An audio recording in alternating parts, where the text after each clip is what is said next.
السلام علیکم ورحمۃ اللہ وبرکاتہ۔ پیغام پڑھ کر سلطان ایوبی کے آنسو نکل آئے۔ اس نے لڑکیوں کی طرف دیکھا۔ وہ تھیں تو لڑکیاں، لیکن گھوڑوں پر وہ سپاہی لگتی تھیں۔ سلطان ایوبی نے سب کو گھوڑوں سے اتار کر اپنے سامنے کھڑا کر لیا۔ اس نے کہا، میں تم سب کو میدان جنگ میں خوش آمدید کہتا ہوں۔ تمہارے جذبے کا صلہ میں نہیں دے سکتا، خدا دے گا۔ میں نے کبھی سوچا بھی نہیں تھا کہ لڑکیوں کو محاذ پر بلاؤں گا۔ میں ڈرتا ہوں کہ تاریخ کہے گی کہ صلاح الدین ایوبی نے اپنی بیٹیوں کو لڑایا تھا۔ میں تمہارے جذبات کو مجروح بھی نہیں کر سکتا۔ تمہیں اپنے پاس رکھنے سے پہلے میں تمہیں موقع دینا چاہتا ہوں کہ سوچ لو۔ تم میں سے کوئی ایسی لڑکی ہے جو اپنی مرضی سے نہیں آئی تو وہ الگ ہو جائے، اور وہ لڑکیاں بھی الگ ہو جائیں جن کے دل میں ذرا بھی شک اور خوف ہے۔ کوئی ایک بھی لڑکی الگ نہ ہوئی۔ سلطان ایوبی نے کہا، میں تمہیں پیچھے محفوظ جگہ رکھوں گا۔ جنگ کے دوران تمہیں آگے نہیں جانے دوں گا۔ پھر بھی یہ علاقہ ایسا ہے کہ تم دشمن کی زد میں آ سکتی ہو سکتا ہے تم میں سے کئی تیروں سے ماری جائیں، اور یہ بھی ہو سکتا ہے کہ تم میں سے کوئی دشمن کے ہاتھ چڑھ جائے۔ یہ بھی سن لو کہ برچھی اور تلوار کا زخم بہت گہرا اور بڑا ہی بھیانک ہوتا ہے۔ ایک لڑکی کی آواز بلند ہوئی، آپ تاریخ سے ڈرتے ہیں اور ہم بھی تاریخ سے ڈرتی ہیں۔ ہم واپس چلی گئی تو تاریخ کہے گی کہ قوم کی بیٹیوں نے صلاح الدین ایوبی کو تنہا چھوڑ دیا اور گھروں میں بیٹھی رہی تھی۔ ایک اور لڑکی نے کہا، خدا صلاح الدین کی تلوار میں اور زیادہ قوت دے، ہم حرموں کے لیے پیدا نہیں ہوئی۔ تیسری لڑکی نے کہا، 3 چاند پہلے میرا بیاہ ہوا تھا۔ اگر آپ نے مجھے واپس بھیج دیا تو میں اپنے خامند کو اپنے اوپر حرام سمجھوں گی۔ تمہارا خامند خود کیوں نہیں آیا؟ سلطان ایوبی نے پوچھا۔ اس نے اپنی دلہن کو کیوں بھیج دیا ہے؟ وہ آپ کی فوج میں ہے، لڑکی نے جواب دیا۔ پھر تمام لڑکیوں نے چلانا شروع کر دیا۔ اس کے سوا کچھ پتہ نہیں چلتا تھا کہ وہ اپنے جوش اور جذبے کا مظاہرہ کر رہی ہیں۔ یہ شور ذرا تھما تو کسی لڑکی کی آواز سنائی دی، محترم سلطان، ہمیں لڑنے کا موقع دیں، ہم آپ کو مایوس نہیں کریں گی۔ یہ بھول جاؤ کہ میں تمہیں لڑائی میں شریک ہونے دوں گا۔ سلطان ایوبی نے کہا، تمہیں چھوٹے چھوٹے گروہوں میں تقسیم کر دوں گا۔ اس نے اسی روز لڑکیوں کو 4 کی ٹولیوں میں تقسیم کر دیا۔ ہر ٹولی کے ساتھ ایک رضاکار لگا دیا گیا۔ رضاکاروں کے متعلق کہا گیا تھا کہ انہیں جنگی ٹریننگ دی گئی ہے، لیکن سلطان ایوبی نے انہیں زخمیوں کی مرہم پٹی کا کام دیا، کیونکہ وہ باقاعدہ فوج کے سپاہی نہیں تھے۔ انہیں فوج کے ساتھ مل کر لڑنے کا تجربہ نہیں تھا۔ لڑکیوں اور رضاکاروں کی خیمہ گاہ قرون سے دور بنائی گئی۔ انہیں سپاہیوں کے حوالے کر دیا گیا جو زخمیوں اور لاشوں کو اٹھانے اور زخمیوں کی مرہم پٹی کا کام کرتے تھے۔ ان سپاہیوں نے لڑکیوں اور رضاکاروں کو ٹریننگ دینی شروع کر دی۔ فاطمہ، سائقہ، حمیرہ اور سحر ایک ٹولی میں آ گئیں۔ ان کا ایک ٹولی میں اکٹھا ہو جانا قدرتی امر تھا، کیونکہ وہ اکٹھی دمشق پہنچی اور ان کے دلوں میں ایک ہی جیسی خواہش اور ولولہ تھا۔ ان کے ساتھ آذر بن عباس نام کا ایک رضاکار تھا۔ اس کا چھوٹا سا خیمہ الگ تھا اور اس کے قریب ہی 4 لڑکیوں کے لیے بڑا خیمہ نصب کیا گیا تھا۔ ان لڑکیوں میں خطیب کی بیٹی سائقہ جسمانی اور دماغی لحاظ سے تیز اور ہوشیار تھی۔ شام سے کچھ دیر پہلے اس نے دیکھا کہ ان کا ساتھی رضاکار آذر ایک چٹان پر چڑھتا جا رہا ہے۔ وہ اوپر چلا گیا اور ادھر ادھر دیکھنے لگا۔ سائقہ بھی اوپر چلی گئی۔ اس نے ادھر ادھر دیکھا۔ وادیوں میں اور ڈھلانوں پر سپاہی نظر آ رہے تھے۔ آذر نے سائقہ سے کہا، آؤ آگے چلیں۔ وہ اس کے ساتھ چلی گئی۔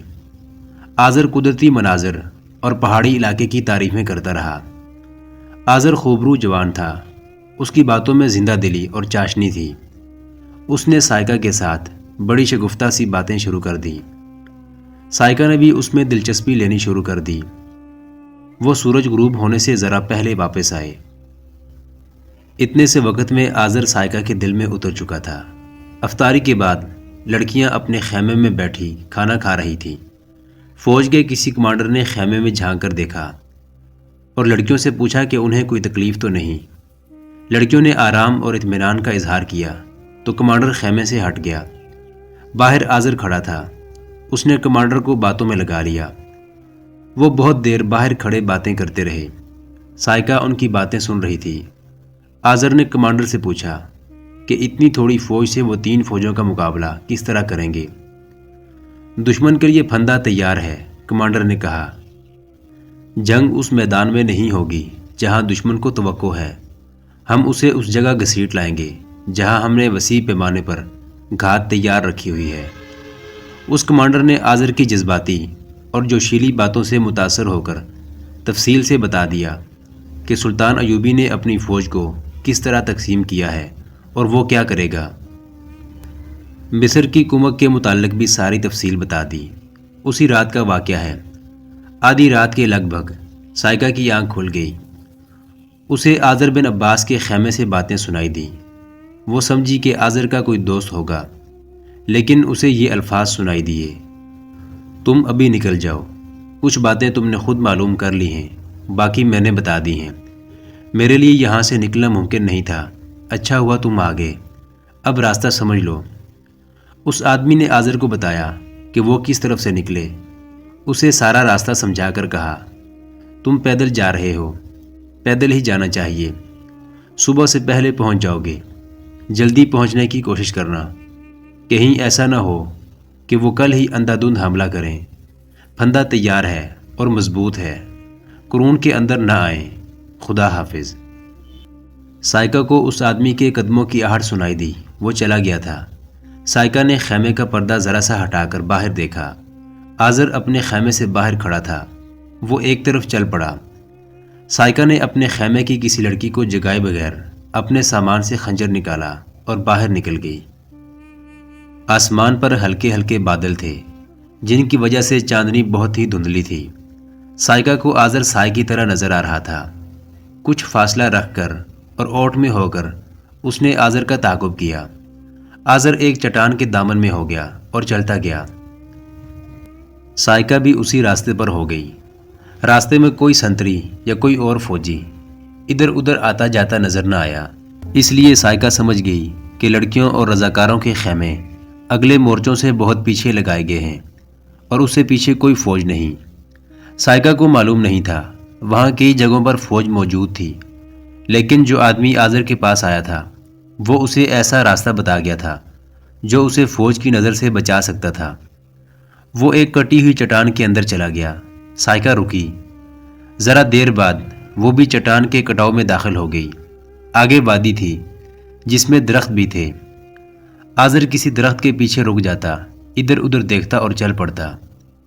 سائقہ کے بھی چلنے رکنے اور چھپنے کا انداز یہی تھا۔ کچھ دور اونچی پہاڑی کا دامن آ گیا۔ سائقہ بھی اس میں داخل ہوئی تو یک ہوا کے تیز و تند جھونکے نے اس کے پاؤں اکھاڑ دیے اور اس کا جسم سن ہونے لگا۔ آذر نے کسی شک کی بنا پر پیچھے دیکھا اور رک گیا۔ سائقہ بڑے سے ایک پتھر کے پیچھے بیٹھ گئی۔ آذر آگے کو چل پڑا۔ سائقہ اٹھی اور جس طرف پہاڑی کا سایہ تھا اس طرف ہو گئی۔ درے سے باہر نکلے تو کھلا میدان تھا۔ آذر تیز چل پڑا۔ سائقہ نے بھی رفتار تیز کر دی۔ وہ عورت تھی، بہت سا فاصلہ طے کر چکی تھی، ٹھنڈ بھی تھی اور نیچے پتھر تھے۔ وہ تھک گئی۔ یہ تو اس کا جذبہ تھا جو اسے تعاقب میں چلائے جا رہا تھا۔ اب وہ اس سوچ میں پڑ گئی کہ اس تعاقب میں انجام کیا ہوگا۔ اگر آذر دوڑ پڑا تو وہ اس تک نہیں پہنچ سکے گی۔ وہ جس شک پر اس کے تعاقب میں گئی تھی وہ یقین میں بدل چکا تھا۔ آذر دشمن کی طرف جا رہا تھا۔ سائقہ نے تعاقب کا یہ پہلو تو سوچا ہی نہیں تھا کہ اسے پکڑے یا پکڑوائے گی کیسے۔ اب تو وہ بہت تیز چل پڑا تھا۔ اگر اسے پکڑنا ہی تھا تو یہ دو بدو مقابلہ تھا۔ سائقہ کے پاس خنجر تھا۔ اس نے خنجر زنی کی تربیت موصل میں اپنے باپ سے لی تھی، لیکن وہ صرف تربیت تھی، دشمن سے کبھی مقابلہ نہیں ہوا تھا۔ یہ دشمن تنو مند مرد تھا۔ کیا سائقہ اسے زیر کر کے پکڑ سکے گی؟ وہ سوچتی گئی اور تیز چلتی گئی۔ آذر اچانک رک گیا اور اس نے پیچھے دیکھا۔ سائقہ کے قریب ایک درخت تھا۔ وہ پھرتی سے درخت کی اوٹ میں ہو گئی۔ درخت کے ساتھ جگہ ذرا بلند تھی اور وہاں پتھر تھے۔ سائقہ کا پاؤں پتھروں پر پھسلا اور وہ گر پڑی۔ رات کے سکوت میں پتھروں کی آواز بہت اونچی سنائی دی۔ آذر پیچھے کو آیا۔ سائقہ نے اسے آتے دیکھ لیا۔ وہ اٹھی نہیں، درخت کے پیچھے بیٹھ گئی اور آذر کو دیکھتی رہی۔ اس نے خنجر نکال لیا۔ آذر درخت کے بالکل قریب آ گیا تو سائقہ نے دیکھا کہ اس کے ہاتھ میں ننگی تلوار تھی۔ آذر درخت سے ذرا آگے ہوا تو سائقہ نے اس کے پاؤں پر جھپٹا مارا اور اس کے دونوں ٹخنے پکڑ لیے۔ وہ اب پیٹ کے بل تھی۔ اس نے پوری طاقت سے آذر کے ٹخنے پیچھے کو کھینچے۔ وہ منہ کے بل گرا۔ دوسرے لمحے سائقہ اس کی پیٹھ پر گھٹنے رکھ چکی تھی اور اس کے خنجر کی نوک آذر کی گردن پر تھی۔ یہ عمل 2-3 سیکنڈ میں مکمل ہو گیا۔ ایک لڑکی ہٹے کٹے جوان کو اپنے گھٹنوں اور جسم کے تمام تر وزن سے بے بس نہیں کر سکتی تھی، لیکن گردن پر خنجر کی نوک نے آذر کو حرکت نہ کرنے دی۔ اس کی تلوار اس کے ہاتھ سے چھوٹ کر پرے جا پڑی تھی۔ کون ہو تم؟ آذر نے پیٹ کے بل بے بس پڑے ہوئے پوچھا۔ جس کے ہاتھ سے تم بچ کر نہیں جا سکو گے، سائقہ نے جواب دیا۔ تم عورت ہو؟ ہاں، سائقہ نے جواب دیا۔ میں عورت ہوں جسے تم اچھی طرح جانتے ہو۔ میرا نام سائقہ ہے۔ اوہ پاگل لڑکی، آذر نے ہنس کر کہا۔ تم نے کیا مذاق کیا ہے؟ میں تو ڈر ہی گیا تھا۔ ہٹو، اترو، اپنا خنجر ہٹا لو، میری کھال میں اتر رہا ہے۔ یہ مذاق نہیں آذر، تم کہاں جا رہے ہو؟ خدا کی قسم، میں کسی اور لڑکی کے پیچھے تو نہیں جا رہا، آذر نے دوستانہ لہجے میں کہا۔ تم سے زیادہ اچھی کوئی لڑکی ہے ہی نہیں۔ میں تمہیں دھوکہ تو نہیں دے رہا۔ مجھے نہیں، تم میری قوم کو دھوکہ دینے جا رہے تھے، سائقہ نے کہا۔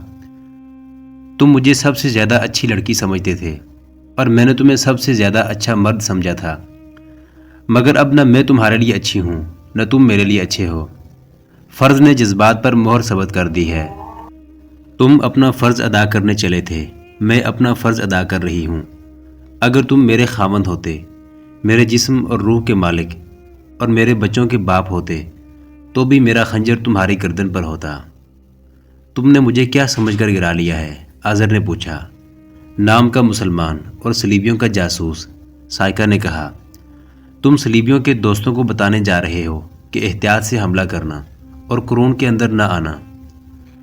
تم گنوار لڑکی کیا جانو جاسوس کسے کہتے ہیں، آذر نے کہا۔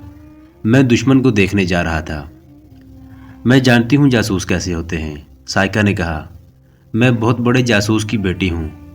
ابن المخدوم ککبوری کا نام کبھی سنا ہے؟ وہ موصل کے خطیب تھے۔ میں ان کے گروہ کی جاسوس ہوں۔ میں نے اپنے باپ کو موصل کے قید خانے کے تہ خانے سے نکلوا کر فرار کرایا اور خود ان کے ساتھ موصل سے فرار ہو کر آئی ہوں۔ تم اناڑی جاسوس ہو۔ تجربہ کار جاسوس دور جا کر باتیں کیا کرتے ہیں، کسی کے خیمے کے پاس کھڑے ہو کر راز کی باتیں نہیں کیا کرتے۔ تم رضاکار بن کر آئے تھے، یہاں کیا کر رہے ہو؟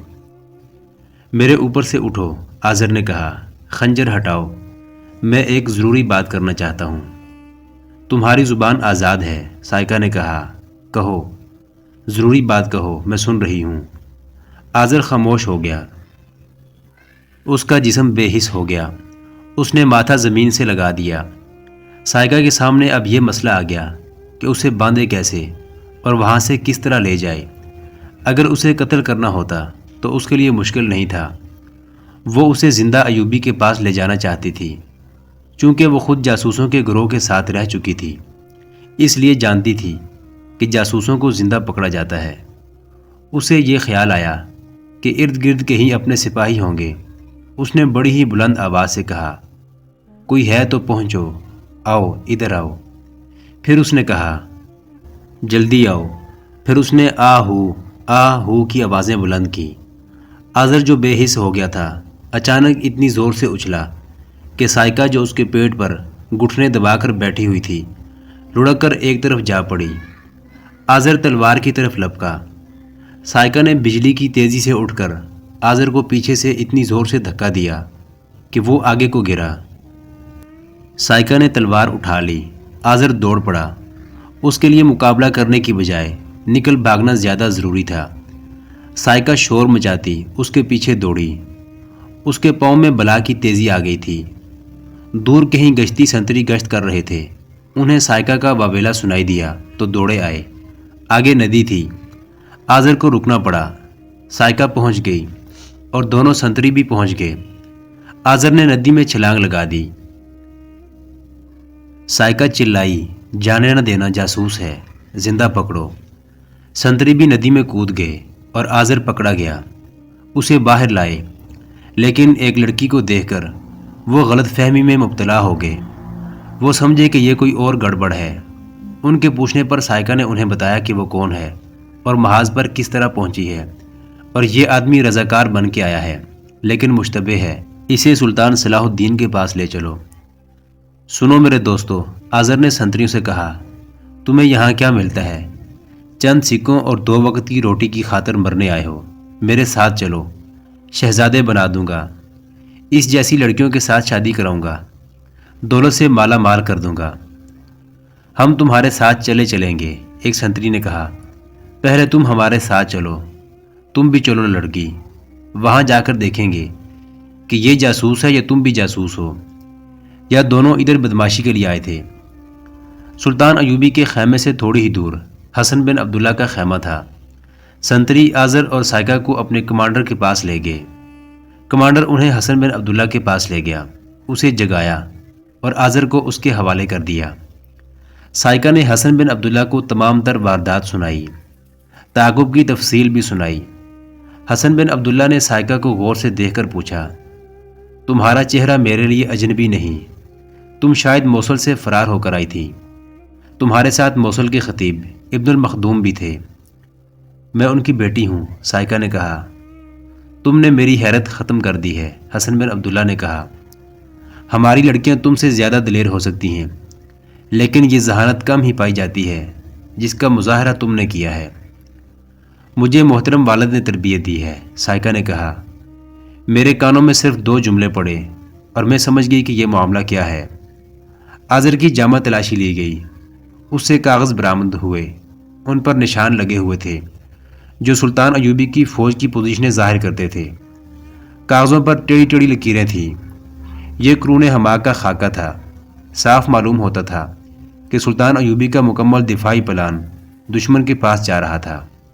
آذر بھائی، حسن بن عبداللہ نے آذر کو کاغذات دکھاتے ہوئے کہا، ان کے بعد کسی شک کی گنجائش رہ گئی ہے تو بتا دو، پھر میں تمہیں آزاد کر دوں گا۔ اگر بے گناہ ہو تو بولو، مجھے یقین دلاؤ، تم مسلمان ہو؟ خدائے ذوالجلال کی قسم۔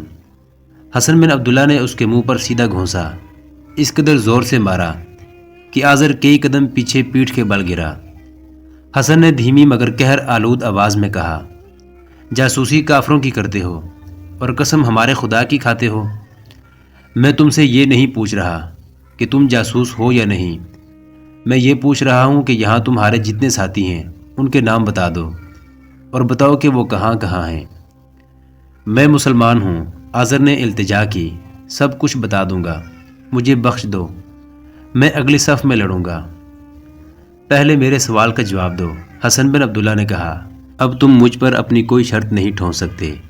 وہ ہٹ کا پکا معلوم ہوتا تھا، بولا، میں اکیلا ہوں۔ اس لڑکی نے تمہارے خیمے میں جس دوسرے آدمی کی باتیں سنی تھی وہ کون تھا؟ میں نے اسے پہچانا نہیں تھا، آذر نے جواب دیا۔ وہ اندھیرے میں آیا اور اندھیرے میں چلا گیا تھا۔ حسن بن عبداللہ نے اپنے 2 آدمیوں کو بلایا اور کہا، اسے لے جاؤ اور پوچھو کہ اس کے ساتھ کون ہیں اور کہاں ہیں۔ اس نے سائکا سے کہا، تم جا کر سو جاؤ، فجر کی نماز کے بعد تمہیں بلائیں گے۔ سلطان ایوبی جب فجر کی نماز پڑھ کر آیا تو حسن بن عبداللہ اس کے ساتھ تھا۔ اس نے سلطان ایوبی کو بتایا کہ خطیب ابن المخدوم کی بیٹی نے رات ایک جاسوس پکڑا ہے۔ اس نے سارا واقعہ سنایا تو سلطان ایوبی نے کہا، اسلام کی بیٹیوں کا یہی کردار تھا۔ اگر ہم نے اپنے کلمہ گو دشمنوں کو خون سے لکھا ہوا سبق نہ پڑھایا تو وہ قوم کی بیٹیوں کا کردار ختم کر دیں گے۔ جاسوس کہاں ہے؟ ابھی آپ اسے نہ دیکھیں، حسن بن عبداللہ نے کہا۔ میں اس کا سینہ خالی کر لوں تو اس کو آپ کے پاس لے آؤں گا۔ خوبرو جوان ہے، اپنے آپ کو دمشق کا باشندہ کہتا ہے، یہاں رضاکار بن کے آیا تھا۔ اس وقت آذر ایک درخت کے ٹہن کے ساتھ الٹا لٹکا ہوا تھا۔ اس کا سر زمین پر 1.5 گز اوپر تھا، نیچے انگارے دہک رہے تھے۔ ایک سپاہی تھوڑی تھوڑی دیر بعد آگ میں کچھ پھینکتا تھا، جس کے دھوئیں سے آذر تڑپتا اور کھانستا تھا۔ حسن بن عبداللہ نے اسے نیچے اتروایا۔ اس کی آنکھیں سوج گئی تھیں، سارا خون چہرے پر آ گیا تھا، وہ کھڑا نہ رہ سکا۔ تھوڑی دیر غشی کی حالت میں زمین پر پڑا رہا۔ اس کے منہ میں پانی ٹپکایا گیا۔ اس نے آنکھیں کھولیں تو حسن بن عبداللہ نے کہا، یہ بسم اللہ ہے، نہیں بولو گے تو تمہارا ایک ایک جوڑ الگ کیا جائے گا۔ اس نے پانی مانگا۔ حسن بن عبداللہ نے کہا، دودھ پلاؤں گا، میرے سوال کا جواب دو۔ اور اس نے ایک سپاہی سے کہا، دودھ لے آؤ، ایک گھوڑا اور ایک رسا بھی لے آؤ، رسا اس کے پاؤں کے ساتھ باندھ کر گھوڑے کے ساتھ باندھ دو۔ آزر نے 2 نام بتا دیے، یہ دونوں رضاکار تھے، ان میں رات والا آدمی بھی تھا۔ اس نے دمشق کے اڈے کی بھی نشاندہی کر دی۔ حسن بن عبداللہ نے اسی وقت دونوں رضاکاروں کو پکڑنے کا حکم دے دیا اور آزر کو سلطان ایوبی کے پاس لے گیا۔ کہاں کے رہنے والے ہو؟ سلطان ایوبی نے پوچھا۔ دمشق کا۔ کس کے بیٹے ہو؟ آزر نے ایک جاگیردار کا نام بتایا۔ میں شاید اسے جانتا ہوں۔ سلطان ایوبی نے کہا، وہ دمشق میں ہے۔ جب الملک الصالح کی فوج دمشق سے بھاگی تھی تو وہ بھی حلب چلا گیا تھا اور تمہیں جاسوسی کے لیے پیچھے چھوڑ گیا تھا۔ سلطان ایوبی نے کہا، میں خود ہی دمشق رہ گیا تھا۔ آزر نے کہا، میرے باپ نے ایک آدمی کے ہاتھ حلب سے پیغام بھیجا تھا کہ میں جاسوسی کروں، مجھے پوری ہدایات ملی تھی۔ اس نے ہاتھ جوڑ کر سلطان ایوبی سے التجا کی، میں مسلمان ہوں، مجھے باپ نے گمراہ کیا تھا، مجھے اپنے ساتھ رکھ لیں، میں اس گناہ کا کفارہ ادا کر دوں گا۔ محترم ناظرین، سلطان صلاح الدین ایوبی کی تاریخ پر مشتمل سیریز دیکھنے کے لیے چینل کو سبسکرائب ضرور کر لیں۔ گزشتہ اقساط دیکھنے کے لیے چینل پر پلے لسٹ کا وزٹ کریں۔ ویڈیو کو لائک اور شیئر ضرور کیجیے۔ آج کی قسط کے بارے میں کومنٹ باکس میں اپنی رائے سے آغاز ضرور کریں۔ اللہ آپ کا حامی و ناصر ہو۔